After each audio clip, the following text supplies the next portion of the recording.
হাজার হাজার doctor, engineer, সচিবের বাপমাকে বৃদ্ধাশ্রমে দেখা যায়, আলেম ওলামাদের বাপমাকে বৃদ্ধাশ্রমে কেন দেখা যায় না? সহজ উত্তর, আলেমরা বড় সচিব না, আলেমরা বড় ডাক্তার না, আলেমরা বড় ইঞ্জিনিয়ার না, হিউজ পয়সাও কামাইতে পারে না, কিন্তু মনে করে যে এই বাপমা হচ্ছে আমার দোয়ার ভান্ডার, এই বাপমা হচ্ছে আমার টাকা কামানোর ভান্ডার, এই বাপমা হচ্ছে আল্লাহর কাছে আমার মর্যাদাটাকে উন্নত করার হচ্ছে ভান্ডার। এই জন্য তারা বাপমার কাছে কি করে, নিজেকে সবসময় নত করে, দেখভাল করে, সম্মান ইজ্জত করে।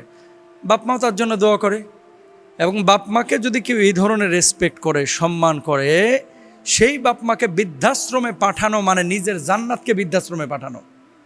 আপনি বলেন না যে হুজুর তাহলে কি বৃদ্ধাশ্রমের বিপক্ষে? আপনি মোটেও না। অবশ্যই বৃদ্ধাশ্রম দরকার আছে। যাদের ছেলে নাই, মেয়ে নাই, দেশে কেউ নাই, তাদেরকে দেখবে কেডা? কাউকে না কাউকে তো দেখতে হবে।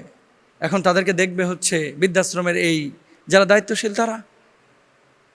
কিন্তু ডাক্তার, ইঞ্জিনিয়ার, সচিব যারা আছেন, আপনি শিক্ষিত হয়েছেন, আপনি মানুষ হতে পারেন নাই, তাদেরকে বলছি যারা বৃদ্ধাশ্রমে বাপমাকে পাঠিয়েছেন।